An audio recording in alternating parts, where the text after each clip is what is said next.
When the first alien ships appeared in Earth's sky, people around the world were both amazed and terrified. The ships were huge, silver and smooth, hanging silently over cities. Governments panicked, armies got ready, and scientists tried to make contact. But soon the aliens sent a message that was broadcast everywhere.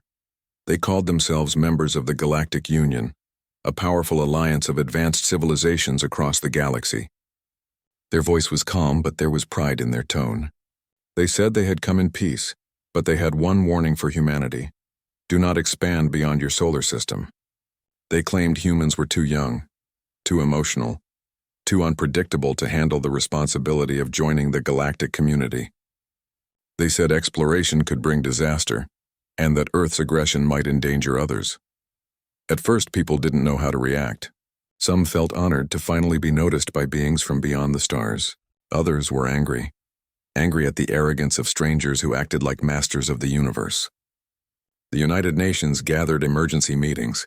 Scientists begged for peaceful communication, but world leaders knew this message was not an invitation. It was a warning, almost a threat. Humanity had always dreamed of the stars, and now someone was telling them to stay home. In the coming weeks, alien diplomats arrived in orbit. They didn't come down to Earth. Instead, they sent holographic images to speak with human representatives. Their forms were different: tall, with glowing eyes, skin like metal or glass, and soft voices that echoed strangely. They spoke about balance and order. They said the galaxy was a delicate place and humans were too aggressive to join it safely. They offered to share some technology if Earth promised to remain inside its solar borders. But even the way they spoke, slow, patient, slightly mocking, felt like they were talking to children. The human scientists and generals watching the broadcast felt insulted. One of them, Dr. Elena Ruiz, a well-known astrophysicist, spoke out boldly. "You came across the stars to warn us not to dream?" she said. Her words were transmitted across the world. "We may be young, but we have earned our place among the stars through courage, not fear. Do not underestimate us." Her words became famous overnight. Billions of people cheered her speech online, while alien observers found it amusing. They didn't understand human pride. They only saw it as ignorance. Meanwhile, the alien emissaries laughed among themselves, their voices like musical notes that didn't sound human at all. They thought Earth's boldness was childish. They had seen hundreds of civilizations rise and fall over millions of years, and humans seemed no different to them: loud, divided, and fragile. To them, the warning was a kindness, a way to prevent unnecessary suffering. But their arrogance blinded them to what made humans dangerous: their unity in the face of threat. Months passed, and the Galactic Union placed invisible borders around the solar system. Any human ship that tried to leave would be stopped or turned back. Some ships vanished without a trace. The aliens claimed they had been redirected safely, but nobody believed them. Earth's leaders realized that they had just been placed under cosmic quarantine. The aliens believed it was for humanity's own good, but humans saw it as an act of control, an insult that could not be forgotten. Across the planet, humanity's anger grew stronger. The message spread everywhere: do not threaten us. We defend our own. No one knew where the phrase started, but soon it was printed on walls, in news headlines, and on military ships. Artists painted humans standing beneath alien stars with fire in their eyes. Poets wrote about freedom and defiance. For the first time in centuries, humanity began to unite, not because of fear, but because of pride. The aliens didn't see the shift happening. They saw the speeches, the protests, the rising military spending, and they laughed. In their minds, humans were a temporary spark in a dark corner of the galaxy. They believed Earth's people would eventually obey, just as many other species had before. They even called Earth the wild planet in their reports, describing it as a minor world of unstable bipeds. Those words leaked to the media, and humans never forgot them. A few brave explorers decided they wouldn't be caged. Secret missions began. Hidden under the cover of research programs, several spacecraft were built in secret facilities deep underground and underwater. These ships were designed to break through the blockade and travel beyond Neptune. Scientists and engineers worked day and night, using every bit of human creativity to make them faster and harder to detect. The project was named Odyssey Dawn. It wasn't just about exploration anymore, and it was about proving humanity's right to exist freely. While the ships were being prepared, more alien representatives came to deliver another warning. Their tone had changed. They sounded less friendly and more commanding. They said Earth was violating the agreement and that there would be consequences if humans continued. But the human president standing before the whole world responded calmly. "We will explore," she said. "It's what we were born to do. You can watch us, you can threaten us, but we will not kneel." Those words echoed in every country. Even people who disagreed politically felt a deep sense of pride. The aliens couldn't believe the defiance. They began to laugh openly during broadcasts, their voices echoing coldly through the speakers. One alien diplomat even said, "You humans bark loud, but you don't bite." That line became famous, replayed again and again on human news networks. People were furious. Humanity didn't see it as a warning anymore. It was humiliation. Finally, the day came when the first ship of Odyssey Dawn launched. Its name was Dauntless. The entire world watched as it rose through the atmosphere, its silver hull glowing in the sunlight. Millions gathered in cities and villages, eyes lifted to the sky. It was more than a rocket. It was a message to the universe that humans would not be controlled. The crew aboard Dauntless sent a single transmission before disappearing into deep space. "We are going. Try to stop us." That transmission was heard not only on Earth but across the Galactic Union. The Alien Council debated what to do. Some wanted to ignore it, thinking the humans would destroy themselves. Others demanded punishment to make an example. In the end, they decided to send a fleet to intercept Dauntless and destroy it if necessary.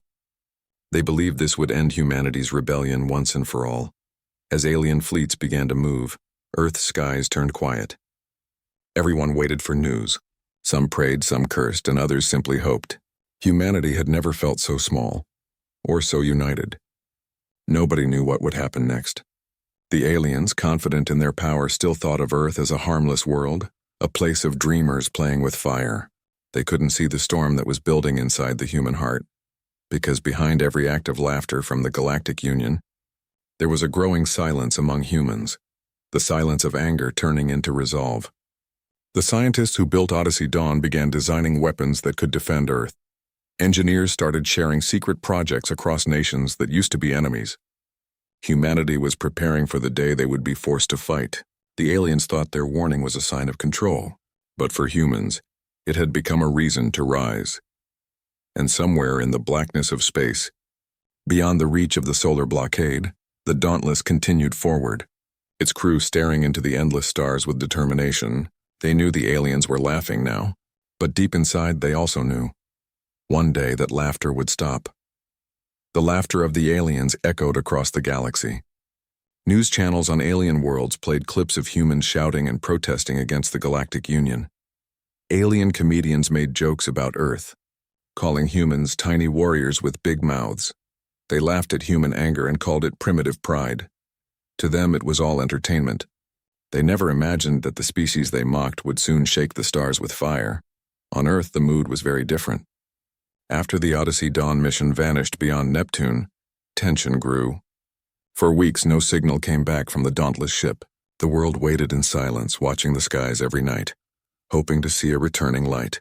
But instead of good news, humanity received horror. A few weeks later, an alien transmission arrived. It showed the broken remains of a human ship drifting in space, burning and cold. The alien commander's voice was calm as he spoke. "The vessel known as Dauntless has been destroyed for violating galactic law. This is your final warning. Remain within your solar system." The message ended with static. For several seconds, there was complete silence across Earth.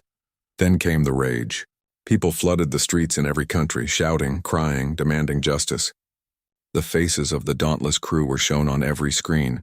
Scientists, pilots, and dreamers who had dared to go beyond. Their smiling photographs became symbols of courage. Governments demanded answers, but the aliens didn't respond. To them it was finished. They had made their point. But they had made a terrible mistake. They had turned a warning into war fuel. Within weeks, humanity's grief turned into fury. The world's nations stopped fighting each other and began sharing information, technology, and weapons. Old enemies became allies overnight. The United Nations was replaced by something new, the Earth Union Council. For the first time, humanity acted as one family with one voice. Every speech, every announcement carried the same message. We will not forget. We will not forgive. In the alien capital, council members laughed when they saw the news. They are emotional creatures, one said. They will cry for a while, then return to their wars and politics. Another added, they can't even travel past one star. Let them shout. The Galactic Union continued with its business, ignoring the growing fire on the small blue planet. But they were blind. They didn't understand that humans were building something behind closed doors.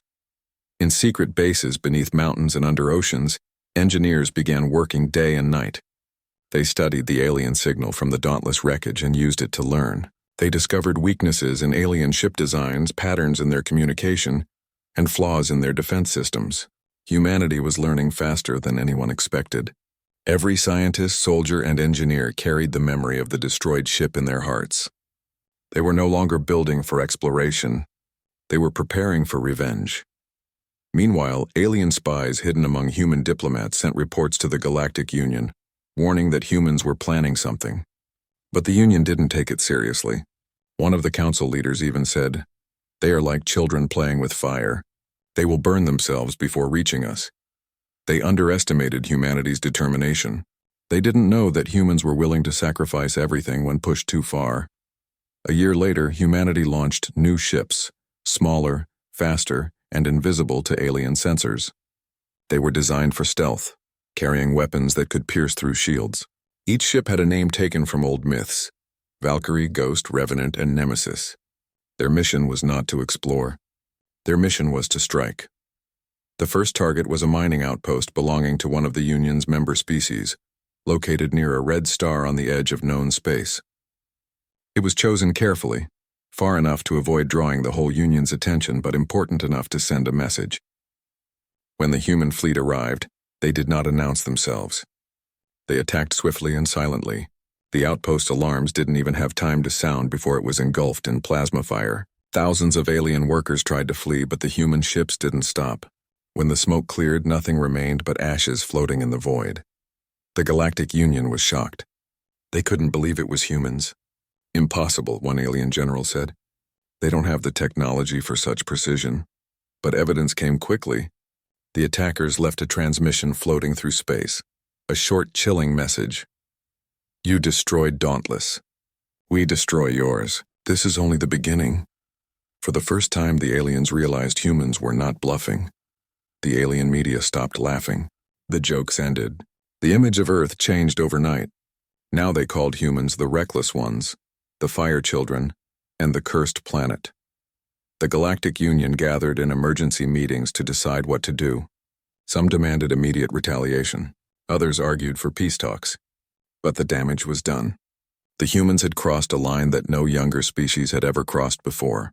They had declared war on the galaxy's most powerful alliance. And they weren't afraid.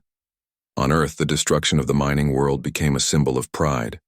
People watched the grainy footage of alien ships exploding and felt a mix of shock and satisfaction. Some cried for the lives lost, even alien lives, but most felt justice had finally been served.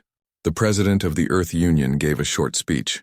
"We did not start this war, but we will finish it if we must." Her voice trembled, but her eyes were hard. Everyone knew what she meant. There was no turning back now. The Galactic Union tried to send new emissaries to make peace, but they were met with silence. Humanity wasn't ready to forgive. Secretly, Earth scientists continued improving their weapons. They studied alien energy cores and built new kinds of drives that could jump between stars faster than light. They created artificial intelligence systems that could predict alien movements in battle. The technology gap between humans and aliens began to shrink at a terrifying speed. At the same time, the human spirit changed. People no longer looked at the stars with wonder. They looked with anger. The night sky, once filled with dreams, now felt like an enemy's territory. Every family who had lost someone to alien violence wanted payback. Even children grew up hearing stories about the Dauntless and the laughter of the aliens. It became personal for everyone. On the other side, the aliens grew nervous. Patrol ships started disappearing along border systems. Trade convoys went silent. When rescue teams were sent, they found nothing but burned wrecks and strange symbols carved into metal. A human skull, painted in red. Rumors spread among alien soldiers that humans were ghosts who attacked without warning, who never surrendered, and who always took revenge. Some alien commanders began refusing to go near human space. The hunters had become the hunted. Still, the Galactic Union refused to accept that a single planet could be responsible for such chaos. They sent a massive fleet toward Earth to show their power and end the rebellion once and for all. Thousands of alien ships gathered beyond Pluto, forming a wall of light in the darkness. Their leader broadcast a message to Earth. This is your final chance. Surrender your weapons or your planet will burn. But humanity didn't surrender. They had seen what surrender brought: death and humiliation. Instead, the Earth Union's fleets took position around Mars, waiting. Across the world, billions watched the skies again, just like they had years ago when the first alien ships came. Only this time there was no fear. There was only silence, the calm before something terrible. In alien control rooms, officers watched their scanners, confident that victory was near. They expected humans to beg, to panic, but instead their sensors began to fail one by one. Something invisible was moving toward them fast. A sudden burst of light filled their screens, then darkness. The first wave of human ships had arrived, silent, deadly, and full of anger. The battle that followed would change the galaxy forever. The aliens, who once mocked the small blue world, realized too late that their laughter had awakened something they couldn't control. Humanity had been warned, mocked, and attacked, but instead of breaking, they had evolved. They had become a storm made of fire and fury. As the first alien ships exploded in orbit, one message was sent from Earth's command center. It was short, written in simple words: "You laughed. Now you learn." After the great battle near Pluto, the galaxy could no longer ignore what humanity had become. The once mocked species had now proven they were not weak, not foolish, and certainly not harmless. The Galactic Union had lost dozens of ships in a single night. Many alien commanders couldn't believe the reports. They said it must have been luck or some kind of trick, because to them it was impossible that humans, only a few years into interstellar travel, could defeat a fleet that had ruled space for thousands of years. But luck had nothing to do with it. Humans had been preparing. They had learned. And now they were ready for payback. On Earth, the victory was celebrated but also mourned. The people cheered, but the faces of fallen pilots appeared on every screen. Every name was read out loud in silence. They had died to prove humanity's strength. The leaders of the Earth Union stood before the world and announced a single goal. "We will make sure this war ends in our favor. We will show them that humanity cannot be caged." Factories across continents were turned into shipyards. Civilian scientists volunteered to work on weapons. Every country contributed to a massive project called Project Iron Dawn, a plan to create ships that could travel farther, hit harder, and survive longer than anything ever built before. In hidden underground labs, scientists experimented with alien technology captured from the wrecked ships. They discovered strange alloys that could bend energy, materials that repaired themselves, and engines that could jump through folded space. But the biggest secret came from reverse engineering alien data cores. Deep inside those memory banks, they found records of something terrifying. The Galactic Union had been watching Earth for centuries, studying humans long before first contact. They had feared human aggression since the first radio waves left the planet. That was why they came with warnings. They weren't trying to guide humanity. They were trying to contain it. When the scientists presented this truth to the Earth Council, a silence fell over the room. The leaders finally understood that the aliens had never intended peace. They had always seen humans as a future threat, something to control or destroy before it grew too powerful. That night, the council made a choice that would change history. They approved the use of weapons that had been locked away for years: mass drivers, dark matter torpedoes, and the most terrifying of all, planetary denial bombs, capable of turning entire worlds into ash. It was a line no species had ever dared to cross, but humanity was ready to do it if pushed again. While the weapons were being built, human fleets began to move. Small strike groups slipped through enemy lines, attacking outposts and supply chains. They didn't fight like the aliens. They didn't move in perfect formations or follow predictable tactics. They fought with chaos, fast, silent, and full of rage. Alien commanders began to fear them. They called the humans the Shadows of Fire. Stories spread among alien troops that human ships could appear out of nowhere, destroy entire fleets, and vanish without a trace. Some soldiers even refused to fight, whispering that humans were not mortals but demons born from their own arrogance. The Galactic Union tried to retaliate. They sent massive fleets to Earth's colonies, burning cities and scattering survivors. But for every world they destroyed, humans took 10 of theirs. Every time an alien world went dark, the message was the same. You were warned. The aliens began to realize something the humans had known all along. Fear is a weapon too. And humanity was using it perfectly. One of the most feared human commanders was Admiral Marcus Hale. Once a quiet naval officer, he had become a legend after leading the first counterattack at Pluto.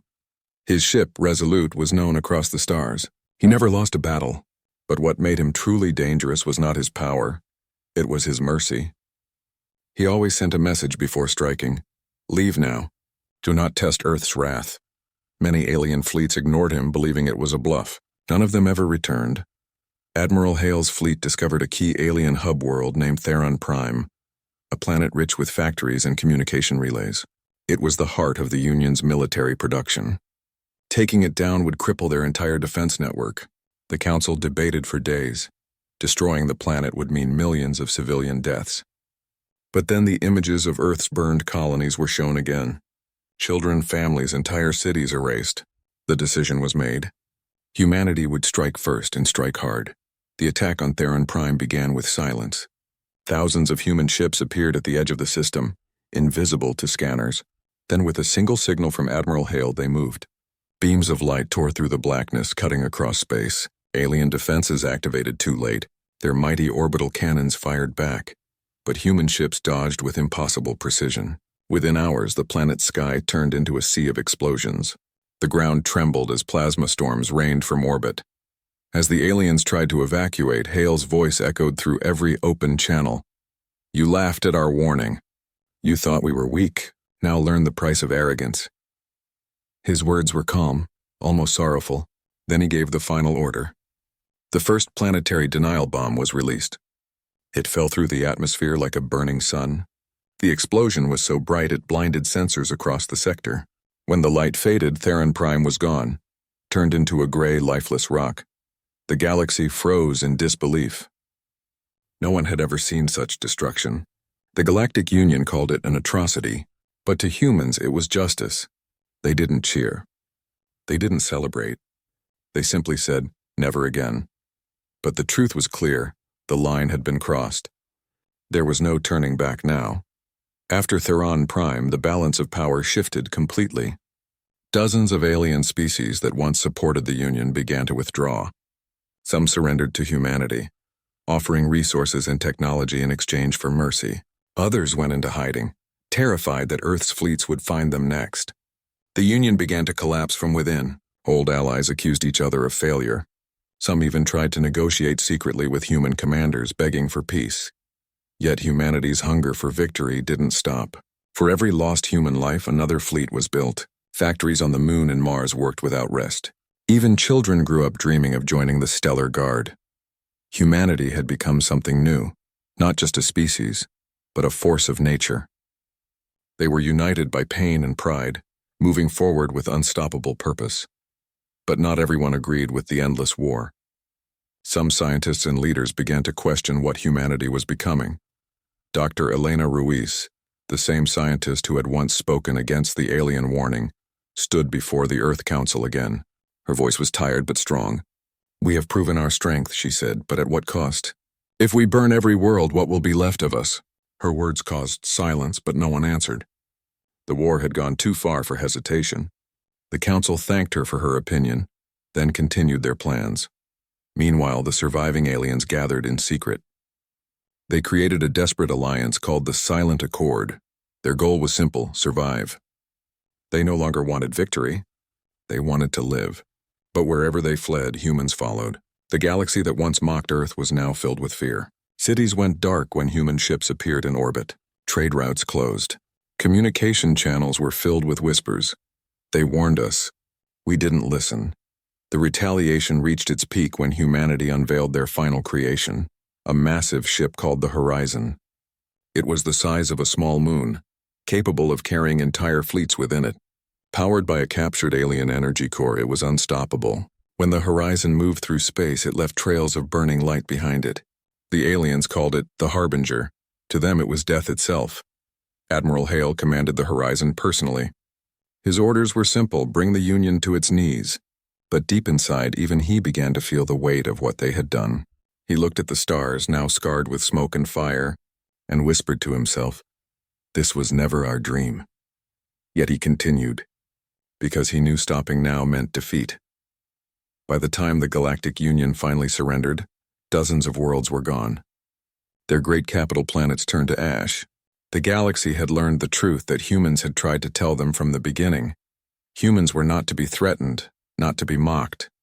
They were creatures of emotion, of rage and love, capable of the best and the worst. They had defended their honor with such fury that no one would ever dare test them again. The retaliation of humanity had changed everything. The aliens had laughed at the warning, but now the laughter was gone. In its place was silence, the silence of burned worlds, empty skies, and a single message that echoed through the galaxy: do not wake the fire that sleeps on Earth. The war had spread across the stars like wildfire. Every corner of the galaxy had heard the same story. The humans were coming. Once a small and forgotten species, now they were the most feared force in existence. Entire planets went silent when Earth's fleets appeared in orbit. The Galactic Union, once powerful and proud, was now fractured and terrified. The laughter that had once filled their meeting halls had been replaced with panic and arguments. They had mocked humanity, but now they were running for their lives. Admiral Marcus Hale stood on the bridge of the horizon, the largest warship ever built. Its dark hull shimmered against the light of distant suns, a silent shadow drifting through space. Inside, thousands of crew members worked without rest. They didn't speak much anymore. They had seen too much. Entire cities burning, alien ships begging for mercy, planets turned to dust. What once began as revenge had now become survival. Humanity wasn't fighting to prove itself anymore. It was fighting to end the war once and for all. The Galactic Union tried one last desperate act. Their remaining leaders gathered in a system called Vidian Reach, far from human-controlled space. There they planned to form a final line of defense, the largest fleet ever assembled. It was said to have over 50,000 ships, supported by massive orbital cannons and energy shields that could cover entire planets. They believed this would finally stop the humans. They were wrong. When the horizon arrived at the edge of Vidian Reach, the human fleet behind it stretched farther than the eye could see. Hundreds of smaller ships, destroyers, carriers, and stealth vessels, waited in perfect silence. On the bridge, Admiral Hale looked at the holographic projection of the enemy fleet. It glowed red like a sea of fire. His officers waited for his command. For a long moment, he said nothing. Then, in a calm voice, he gave the order: advance. The battle began like thunder. Space lit up with explosions as beams of energy cut through the darkness. The aliens fought desperately, throwing everything they had. Their ships were larger, more advanced, but humans had something stronger: fury and determination. They didn't retreat. They didn't surrender. Every pilot knew this was the moment that would decide the fate of their species. On alien command ships, panic spread. The humans fought in ways the Union couldn't predict. They attacked from impossible angles, coordinated through AI systems that adapted faster than alien computers could respond. When one human ship fell, 3 more appeared in its place. Alien officers shouted for reinforcements, but their messages went unanswered. The human fleet moved like a living storm, cutting through the enemy ranks with terrifying precision. Admiral Hale's voice echoed through the comms, steady and clear: do not let them escape. End this war here. His words filled every human heart with fire. They remembered the Dauntless, the first ship destroyed years ago. They remembered the laughter of the aliens when Earth was humiliated. Now there was no laughter, only silence and fear. Hours passed, and the stars turned red with the glow of burning ships. Debris floated through space like metal snow. The human fleet pushed forward, unstoppable.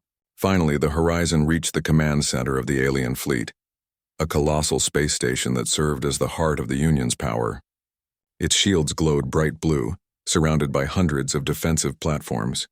For a moment it seemed impenetrable, but Admiral Hale simply looked at it and said, "Fire." The horizon's main cannon charged, pulling energy from its core. The sound was deep and rumbling, like the roar of a distant beast. Then a blinding beam of light burst forward, tearing through the alien shields as if they were paper. The entire station shook under the force. Inside, alien leaders screamed as systems failed. A second shot followed, then a third. The command center exploded in silence. It had no sound, no warning, just light. When the explosion faded, nothing was left. The Galactic Union's leadership was gone. The war was effectively over, but the fighting didn't stop. Many alien worlds still refused to surrender. They thought if they resisted long enough, the humans would grow tired and stop. But they didn't understand humanity's heart. Humans didn't stop when they were tired. They stopped when they were finished. In the following weeks, human fleets spread across the galaxy, hunting down every remaining military base. They didn't always destroy. Sometimes they gave warnings, the same kind the aliens had once given to Earth. Do not resist. Do not test us. You've seen what happens when we are pushed. But when someone ignored the warning, their world was gone within hours. Captured aliens couldn't believe what they were seeing. One commander, taken prisoner on a destroyed world, said to his human captors, "You fight like you are not afraid to die." The human officer answered quietly, "We're not.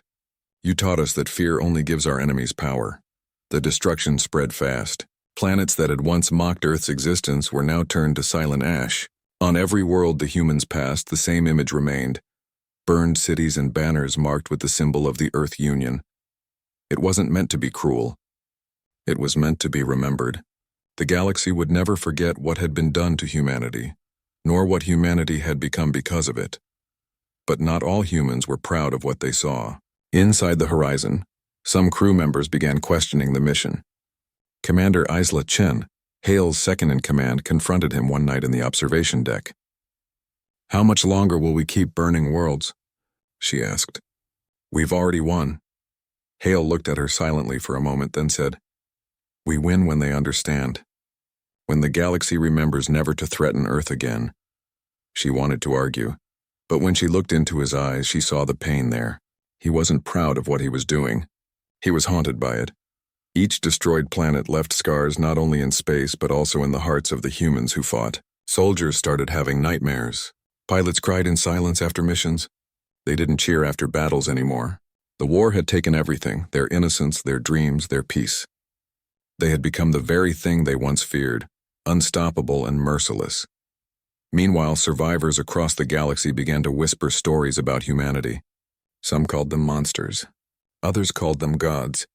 On one distant world, an alien child asked his mother if humans were real. The mother whispered, "Yes, and if you ever see them, run." Fear of humans became a legend passed from generation to generation. Back on Earth, people celebrated the victories. But even there, the atmosphere was heavy. The sky was filled with the light of countless returning ships, yet the joy was hollow. Cities glowed with banners of triumph, but in every home there were empty chairs. Families who had lost loved ones tried to smile, but deep down they wondered if all this destruction had been worth it. Admiral Hale returned to Earth after months of endless war. When he stepped out of the horizon, crowds cheered his name, calling him the savior of humanity. But Hale didn't smile. He looked up at the stars, once symbols of wonder, now reminders of ashes, and whispered, "We have protected Earth, but what have we done to the universe?" He met with the Earth Council for the final time. They praised him for his victory and declared the war officially over. But when they asked him to continue leading the expansion of human power, he refused. "The galaxy already knows our strength," he said. "If we keep burning worlds, soon we'll have nothing left to protect." Then, without another word, he resigned and disappeared into quiet retirement, leaving behind the legend of a man who led humanity to its darkest glory. Still, the war's effects did not fade. Across the stars, silence filled the places where civilizations once thrived. Some planets still burned years later, their atmospheres glowing red. Others became graveyards of steel, filled with the remains of battles long over. The galaxy had become a scarred reminder of what happens when arrogance meets human wrath. In the quiet aftermath, the remaining alien survivors formed small communities on hidden moons and distant asteroids. They no longer dreamed of power or expansion. They only dreamed of peace, something they had mocked when humans asked for it long ago. Now they understood the warning that had once been ignored. Do not threaten us. We defend our own. And so the laughter that had once filled the galaxy was gone forever. The mighty Galactic Union was reduced to memory, and humanity stood alone in the silence of victory. The stars were theirs now, but the price had been unimaginable. They had won the war, but in doing so they had lost something greater, their innocence. As the human fleets drifted back to their home worlds, their message lingered in the darkness of space. No words, no speeches, just the quiet reminder carved into the ruins of every fallen planet. They laughed at the warning. Now they will never laugh again. The war was over. The galaxy was silent. Once loud worlds that had mocked humanity were now reduced to ash, rubble, or abandoned cities floating in space. The Galactic Union, once the supreme power in the stars, had collapsed. Its leaders were gone, either dead or hiding on distant moons and planets. The survivors whispered stories of humanity, of the species that had risen from a tiny blue planet and torn empires apart. No one dared challenge them anymore. Humans had won, but victory carried a heavy weight, one that could never be erased. On Earth, people gathered in the streets to watch the return of their fleets. Ships that had traveled light years across the galaxy came back scarred and battered, yet triumphant. There were cheers, banners waving, and celebrations across continents, but the atmosphere was not filled with joy. It was quiet pride, mixed with grief and remembrance. Families had lost loved ones, pilots, scientists, and soldiers who had given their lives to protect humanity. Each name was remembered, each face honored. Victory had come at a terrible cost. The survivors from the fleets shared stories of the horrors they had witnessed. Planets that had resisted human expansion were turned to gray deserts, cities buried under waves of fire.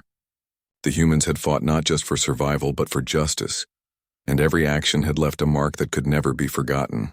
Children listened to these stories with wide eyes, understanding for the first time that the stars were not simply beautiful, they were dangerous. They learned that freedom was never free, and that humanity's place among the stars had been earned through fire and courage. In the halls of the Earth Union, leaders debated what to do next. Some wanted to expand further into space, to continue conquering the remains of the Galactic Union. Others, including scientists and veterans, argued for caution. Dr. Elena Ruiz, now older and grayer, spoke at the council. "We have won the war. The galaxy fears us, but power without wisdom is dangerous. If we continue to burn worlds, what will we become? What story will we tell the stars about ourselves?" Her words resonated with many, reminding them that humanity's greatest strength was not its weapons but its choices. Admiral Marcus Hale had retired from active duty, walking quietly through the streets of his home city. The people cheered and bowed as he passed, but he barely acknowledged them. He looked at the night sky and saw the stars, some scarred, some dark, and some untouched. He remembered every battle, every life lost, and every world destroyed. The victory was complete, yet the pain lingered. Humanity had survived, but it had survived by becoming something the galaxy would never forget, a force both revered and feared. Across space, the remaining alien civilizations tried to rebuild. They scavenged the ruins of their worlds, learned from the humans they had once mocked, and began creating small, isolated communities. Some attempted diplomacy, reaching out to the humans with gifts and messages of peace, but trust was impossible. After all the destruction, the aliens knew humanity would not forget. The lesson was clear: those who threaten humans face annihilation. The message was simple, and it spread faster than any warning ever had. Despite the devastation, humanity began to rebuild as well. Earth was not untouched. Cities had been damaged from years of preparation for war. Industries had been redirected toward military purposes, and the planet had endured years of tension. Yet humans were resilient. The return of the fleets brought new knowledge, new technology, and a new sense of unity. Countries worked together for the first time on a scale never seen before, sharing resources and skills to repair what had been broken and to ensure that the planet would be stronger than before. The fleets that had conquered the stars became protectors instead of destroyers. They patrolled borders to prevent chaos, helped isolated worlds rebuild, and ensured that no new threat could rise without warning. Humans had learned that power without control could be dangerous. Admiral Hale, observing the new fleets, reminded the Council, "We fight to protect our people, not to punish the innocent. Let the galaxy remember that humanity is not cruel, but we will defend ourselves with everything we have. Education and science flourished like never before. Humans studied alien technology, learning faster than any species before them. AI systems that had coordinated fleets were repurposed for research and exploration. Energy sources discovered on distant worlds were brought home, powering cities and industries with efficiency that amazed even the most optimistic engineers. Children grew up learning not only about the stars but about responsibility, courage, and restraint. They were taught that humanity's victories had been hard-earned and that the future depended on making wise choices, not repeating the mistakes of war. Memorials were built for the fallen, ships, cities, and entire fleets that had sacrificed themselves to protect Earth and the human race. In every city, squares bore the names of the lost, and museums told the story of humanity's rise among the stars. People from every corner of the world visited these sites, understanding that the cost of freedom was real. Artists and writers captured these stories in books, paintings, and holograms, ensuring that future generations would remember both the glory and the grief of the war. The psychological effects of the war were immense. Soldiers and civilians alike carried memories of destruction and loss. Some became advocates for peace, preaching the lessons they had learned. Others struggled with nightmares of the worlds. They had destroyed the alien families they had watched die, yet through it all, humanity found ways to heal. Communities came together to support one another. Technology once designed for war was turned toward agriculture, medicine, and communication, helping people recover and grow stronger.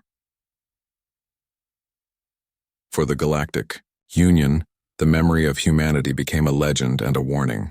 Across the galaxy, civilization spoke of the humans who defended their own, with a mixture of fear and respect. Even young children on alien planets knew the story, how humans had been laughed at, how warnings were ignored, and how, in the end, Earth's people had turned the laughter into silence.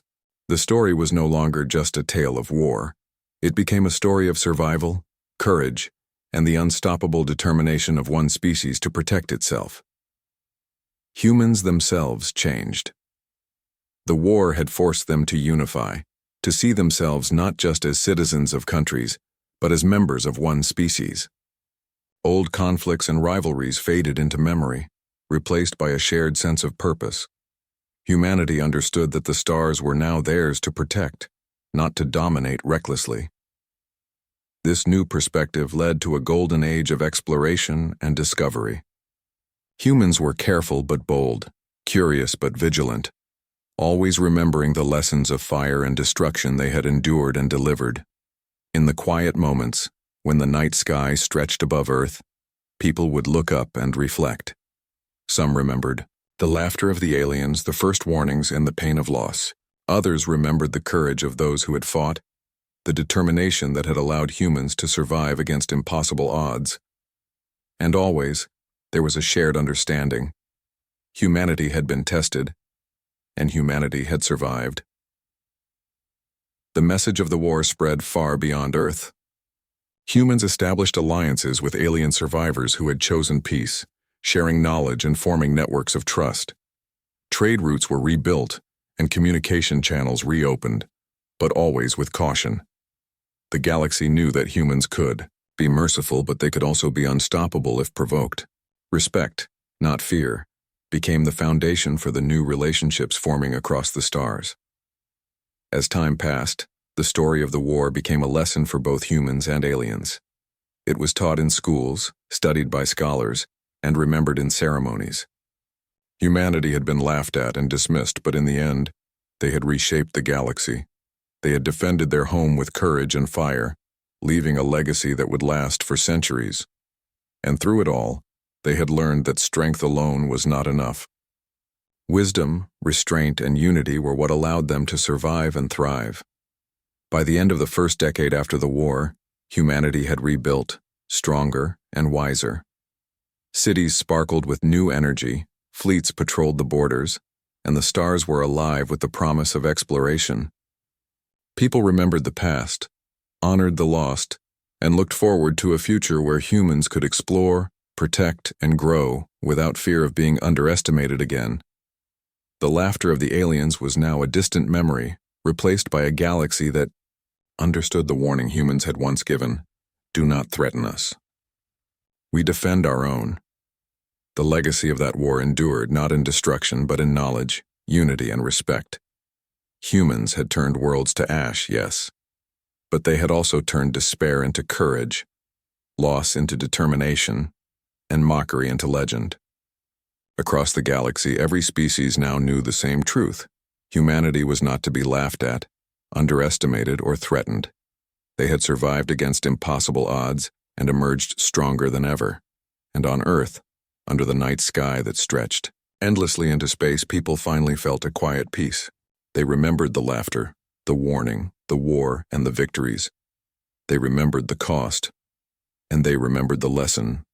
Humanity could protect itself, and when pushed beyond its limits, it would rise like fire, unstoppable, unbroken, and eternal. The stars belonged to humanity now, but more importantly, humanity had claimed its place in the galaxy not just with power, but with purpose. The universe had been warned, and it would never forget.